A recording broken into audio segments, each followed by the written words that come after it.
ગુજરાતી પર આપની સાથે હું છું આરતી। મહત્વના સમાચાર સામે નજર કરીશું। વાત કરીએ ભારતીય સેનાનું ઓપરેશન સિંદૂર યથાવત છે અને આ સાથે જ એલઓસી પાસેના આતંકી લોન્ચ પેડનો પણ ખાત્મો કરવામાં આવ્યો છે। પાકિસ્તાનના 6 સૈન્ય ઠેકાણાનો સફાયો કરાયો છે। પાકિસ્તાનના રહીમયાર, સુકુર તો ચુનિયનમાં પણ સૈન્ય ઠેકાણાને નષ્ટ કરવામાં આવ્યો છે। રફીકી મુરીદ ચકલાલામાં પણ સૈન્ય ઠેકાણા પર ભારતીય સેનાનો જડબાતોડ જવાબ જોવા મળ્યો છે। ભારતીય સેનાએ પસરૂરમાં પણ રડાર સિસ્ટમ નાકામ કર્યું છે અને ભારતીય સેનાએ સિયાલકોટ બેઝને પણ ધ્વસ્ત કરી નાખ્યું છે। તો ભારતીય સેનાએ પાકિસ્તાનના સૈન્ય ઠેકાણાઓ પર સીધો જ કાર્યવાહી કરી છે અને આ સાથે જ ભારતીય સેનાનું ઓપરેશન સિંદૂર પણ યથાવત જોવા મળી રહ્યું છે। એલઓસી પાસેના આતંકી લોન્ચ પેડનો પણ ખાત્મો કરવામાં આવ્યો છે। તો પાકિસ્તાનના 6 સૈન્ય ઠેકાણાનો પણ સફાયો કરવામાં આવ્યો છે। પાકિસ્તાનના રહીમયાર, સુકુર, ચુનિયનમાં પણ સૈન્ય ઠેકાણા નષ્ટ કરવામાં આવ્યા છે। તો રફીકી મુરીદ ચકલાલામાં પણ સૈન્ય ઠેકાણા પર ભારતીય સેનાનો જડબાતોડ જવાબ મળ્યો છે અને ભારતીય સેનાએ પસરૂરમાં પણ રડાર સિસ્ટમને નાકામ કર્યું છે। ભારતીય સેનાએ સિયાલકોટ બેઝને પણ ધ્વસ્ત કર્યું છે।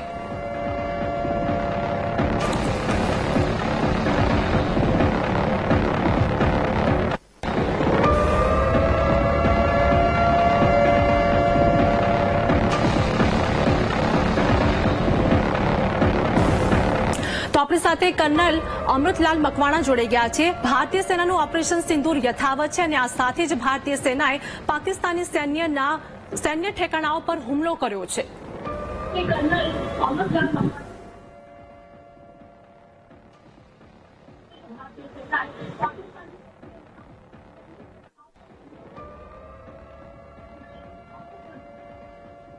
हेलो हेलो जी अमृत सर,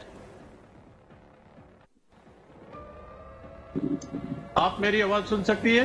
जी बिल्कुल, मुझे आपकी आवाज आ रही है। मैं आपको बताना चाहती हूं कि अभी फिलहाल भारतीय सेना ने पाकिस्तानी सैन्य के कई इलाकों पर हमला किया है और जवाबी कार्यवाही की है। क्या कहेंगे आप इस पर?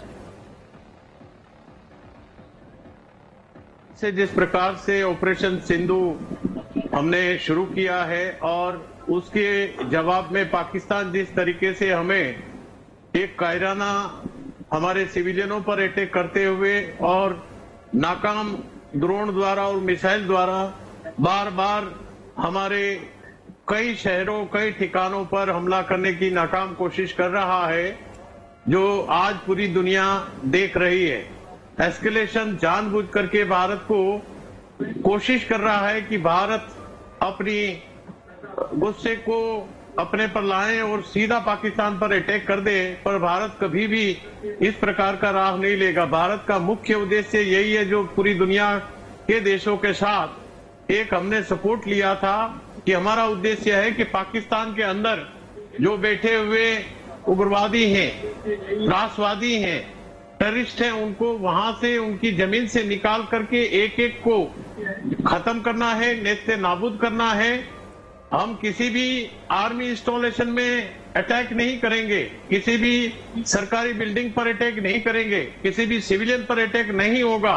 हमारा मुख्य उद्देश्य, भारत का मुख्य उद्देश्य यही होगा कि पाकिस्तान के अंदर जो उग्रवाद, जो जड़ें उनकी फैली हुई पूरे पाकिस्तान के तमाम चारों स्टेट के अंदर, तो उन जड़ों को धीरे धीरे करते हुए खत्म करना है। सबसे ज्यादा जड़ इनकी पंजाब के अंदर है, तो पंजाब के अंदर और भावलपुर में है, चकलाला में है, सब तमाम जगह पे है। तो तमाम जगह पे वहां पे उनका पाकिस्तान का मुंह तोड़ जवाब दिया जा रहा है।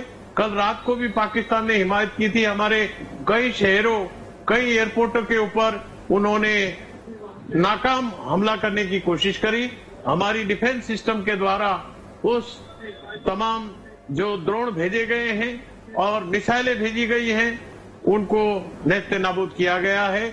और इस प्रकार से भारत आज हर तरफ से पाकिस्तान के अटैक का जवाब, मुंह तोड़ जवाब देने के लिए तैयार है। किसी भी साइड से कैसा भी अटैक आएगा, उन्होंने बैलिस्टिक मिसाइल भी छोड़ने का प्रयास किया।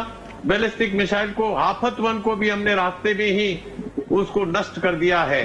चाहे जो भी एक्शन करेंगे, हमारी 4 प्रकार की 4 लेयर में जो एयर डिफेंस सिस्टम बनी हुई है, सबसे पहले ये शॉर्ट रेंज एयर डिफेंस जो हमारी पृथ्वी मिसाइल लगी है, इसके साथ साथ हमारे 20 किलोमीटर से लेकर के 40 किलोमीटर एरिया तक दुश्मन की एयरक्राफ्ट को, उनके मिसाइलों को, उनके ड्रोन्स को डिटेक्ट करके रास्ते में ही खत्म करने की जो मादा रखते हैं। ये हमारी शॉर्ट रेंज वाली जितनी भी जो समर मिसाइल है, दूसरी समरथ मिसाइल है, और दूसरी जो है हमारे पास कई ऐसी मिसाइलें हैं जिन मिसाइलों के द्वारा दुश्मन को रास्ते में ही खत्म कर देते हैं। और दूसरी सेकंड नंबर की जो सेकंड लेयर की हमारी एयर डिफेंस सिस्टम है, वो है medium range air defence system, जिनके द्वारा जो हमारी आकाश मिसाइल लगी हुई है, जो 40 से लेकर के 150 किलोमीटर की रेंज में कोई भी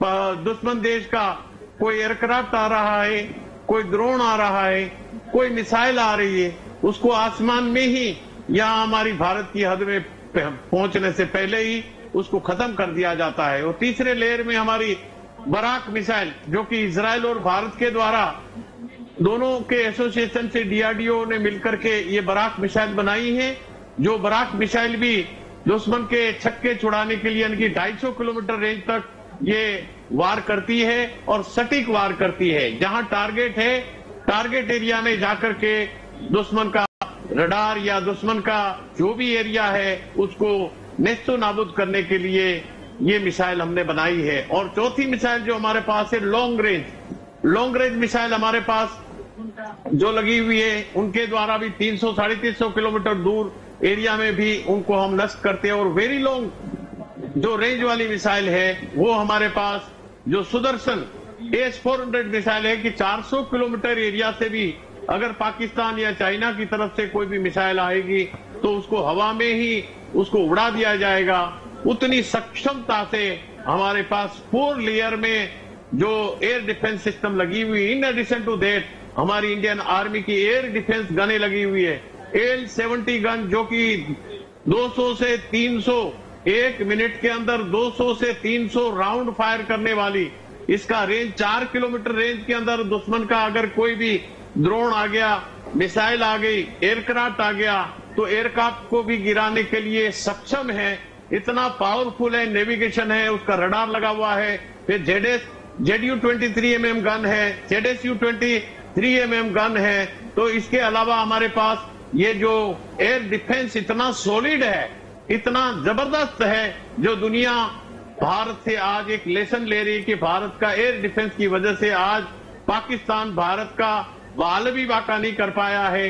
इतनी बार लगातार उन्होंने नाकाम कोशिश किया। अभी तक डे 1 से डे 1, 2, 3 और 4 आज 3 दिन से लगातार पाकिस्तान हमारे पर ड्रोन भेज रहा है, मिसाइलें भेज रहा है, लेकिन एक भी इलाके के अंदर जाकर के उसको हम हमारी जो स्ट्रॉन्ग मिसाइल सिस्टम के द्वारा उनको खत्म कर रहे हैं।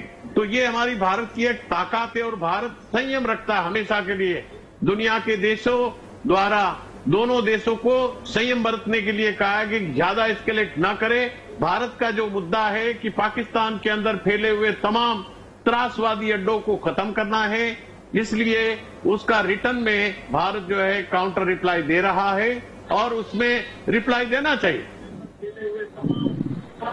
જી અમૃતસર અમારી સાથે જોડાયેલા રહેજો। હાલ મહત્વપૂર્ણ સમાચાર સામે આવી રહ્યા છે। ભારત પાકિસ્તાન વચ્ચે વધતા તણાવને લઈને સરહદી વિસ્તારના લોકોએ સૈન્યને મદદ કરવાની પૂરી તૈયારી બતાવી છે। અને આ સાથે જ વાત કરીએ એટલે કે મહત્વપૂર્ણ સમાચાર, જેમાં LOC પાસેના આતંકી લોન્ચ પેડનો પણ ખાત્મો કરવામાં આવ્યો છે। લોન્ચ પેડનો ખાત્મો કરવામાં આવ્યો, જેમાં પાકિસ્તાનના 6 સૈન્ય ઠેકાણાઓનો પણ સફાયો કરવામાં આવ્યો છે। પાકિસ્તાન સામે ભારતીય સેનાની જવાબી કાર્યવાહી પાકિસ્તાનના રહીમયાર, સુકુર અને ચુનિયનમાં પણ સૈન્ય ઠેકાણા નષ્ટ કરવામાં આવ્યા છે। તો રફીકી મુરીદ ચકલાલામાં પણ સૈન્ય ઠેકાણા પર ભારતીય સેનાનો જડબાતોડ જવાબ જોવા મળ્યો છે અને ભારતીય સેના સતત તૈનાત છે પાકિસ્તાનને જવાબ આપવા માટે। ભારત પાકિસ્તાનના વધતા તણાવને લઈને સરહદી વિસ્તારના લોકો મદદ માટે તૈયાર જોવા મળ્યા છે। સરહદી વિસ્તારના લોકોએ સૈન્યને કોઈપણ પરિસ્થિતિમાં મદદ કરવાની પૂરી તૈયારી બતાવી છે। ઈસવીસન 1965 અને 19 1971માં પણ સ્થાનિકોએ સૈન્યને મદદ કરી હતી. તો રણછોડ પગી, છત્રાજી પગી, રેવાજી પગીએ સેનાને પાકિસ્તાનનો માર્ગ પણ બતાવ્યો હતો, જેમાં ત્રણેય યોદ્ધાઓએ 10 માસ પાકિસ્તાનમાં રહી સેનાની ગુપ્ત માહિતી પણ મેળવી હતી. અને આ સાથે જ પાકિસ્તાની સેનાની માહિતી યોદ્ધાઓ ભારતીય સેનાને પહોંચાડતા હતા. તો હવે વાત કરીએ જે પ્રમાણે કે ઈસવીસન 1965 અને 1971ના પાકિસ્તાન સાથેના યુદ્ધમાં પણ સરહદી વિસ્તારના લોકોએ સૈન્યને પોતાની આવડતથી મદદ પૂરી પાડી હતી. રણછોડ પગી, છત્રાજી પગી અને રેવાજી પગી યુદ્ધ દરમિયાન સેના સાથે રહી સેનાને પાકિસ્તાનનો માર્ગ બતાવ્યો હતો. આ ઉપરાંત ત્રણેય યોદ્ધાઓએ 10 માસ સુધી પાકિસ્તાનમાં રહીને ત્યાંની ચોકીઓ સહિતની માહિતી સેનાને પણ આપી હતી. આ સાથે જ પાકિસ્તાનમાંથી શિવલિંગ લાવીને જલોયા ગામમાં સ્થાપના કરી હતી. વધતા તણાવની વચ્ચે હવે સરહદી વિસ્તારના તમામ લોકો સૈન્યની મદદ માટે તત્પર જોવા મળ્યા છે. વાત કરીએ કે રણછોડ પગીની, તો તેમનો અનુભવ અને ખૂબી સેના માટે ખૂબ જ મદદગાર બન્યા છે. રણછોડ પગીમાં એક ખાસિયત હતી કે તેઓ પગલાના નિશાન પરથી વ્યક્તિ કે પ્રાણીનું વજન અને તે કઈ દિશામાં ગયા છે તે કહી શકતા હતા, જેને લઈને પશુ પર કોઈ શસ્ત્રની હેરાફેરી થઈ છે કે નહીં તેની માહિતી સેનાને મળતી હતી. તો ઉપરાંત જ્યારે ભારતીય સેના પાસે દારૂગોળો સમાપ્ત થયો ત્યારે રણછોડ પગી એક જ રાતમાં 3 વાર પાકિસ્તાન જઈને ભારતીય સેનાને દારૂગોળો પૂરો પાડ્યો હતો. સ્થાનિક યોદ્ધાઓના શૌર્ય અને સાહસથી યુદ્ધમાં સફળતા મેળવવામાં આસાની મળી હતી. આ યોદ્ધાઓથી પ્રેરણા લઈને સરહદી વિસ્તારના લોકોએ કોઈ પણ પરિસ્થિતિમાં ભારતીય સૈન્યની મદદ નીડર રહી કરવાની તૈયારી બતાવી છે, જેમાં હાલ સ્થાનિક યોદ્ધાના શૌર્ય અને સાહસથી યુદ્ધમાં સફળતા મેળવી શકાય તેવું પણ જોવા મળ્યું છે.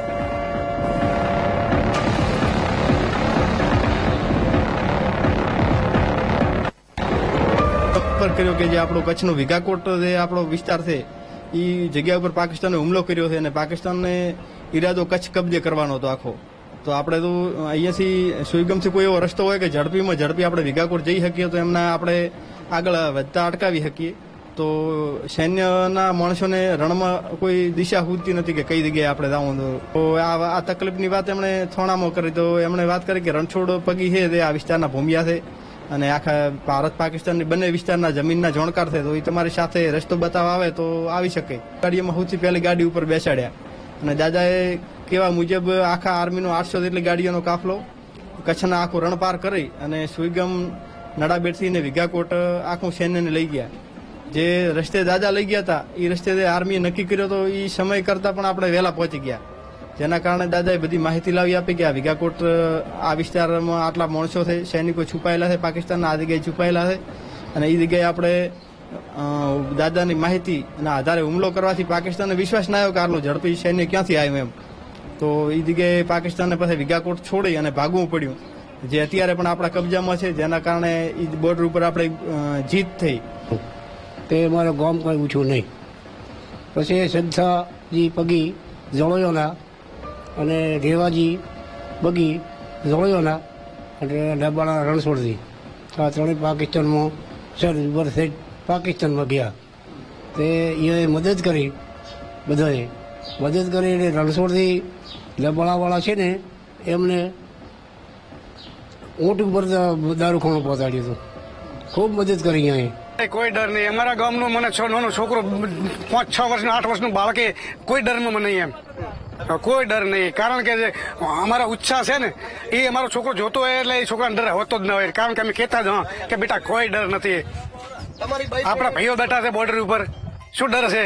અને ભાઈઓને મદદ મોગે તો ભાઈ મદદ મોગે, મદદ દેવા માટે યુવાનો બધા તૈયાર છીએ ગામમાં. હા, અમારા દાદાએ કરી, અમારા કાકાએ કરી, અમારા ભાઈએ કરી, અત્યારે હાલે મોજૂદ છે, જીવતા છે માણસો, એ લોકોએ અત્યારે કહેરા છે અમે મદદ કરેલી એમ. અમારા દાદા હતા રેવાજી જેઠાજી ઠાકોર, શંકરાજી જગસીજી ઠાકોર અને આ ભીમા મમણા લીંબાળાવાળા દેસાઈ, રણછોડ પગી, આ ત્રણે હંગાતે નોકરી કરતા હતા અને આજે અમે એમની સાથે ફોજની હંગાતે રહેવા માટે અમે તૈયાર છું. કારણ કે અમને પાકો રસ્તાનો જો ફોજ મોગશે ને તો અમને રણનો પૂરેપૂરી રણની મને માહિતી છે અમારા અહીંના નાગરિકને કે રણમાં ક્યાં જગ્યાએ ગાડી લઈ જવાની, ક્યાં જગ્યાએ ગાડી નહીં લઈ જવાની. અમે ફોજને માટે ગાડી ફસાય ના ફસાય એના માટે અમે મદદ કરવા માટે તૈયાર છીએ. 1971માં મારા બાપ દાદા લડ્યા છે તો અમે એમના સંતાનો છે, તો અમારે એવો માહોલ જ નથી કે ડરવાનો. અમે તો અત્યારે એમ કહીએ છીએ કે કોઈ અમારી કોઈ જરૂર પડે તો અમે અડધી રાતે પણ સેનાને મદદ કરવા તૈયાર છે. જેમ કે અમે અમારા દાદા બાપ દાદા અત્યારે આ વિસ્તારથી વાકેફ છે, કયા રસ્તા ક્યાં નીકળે. ને અમારા દાદાજી રેવાજી ઠાકોર પગીબા અને સખ્તાજી પગી એ પણ પગી પોલીસમાં હતા. એમને જે 1971માં સેનાની જે મદદ કરી એ અમને કહેતા, તો એ અમને બધા અનુભવ છે અમારા વડીલોને અમને. તો પડે પડની અપડેટ અમે આપને આપતા રહીશું. હાલ ક્યાંય ન જતા, સમય થયો છે હાલ એક નાનકડા વિરામનો.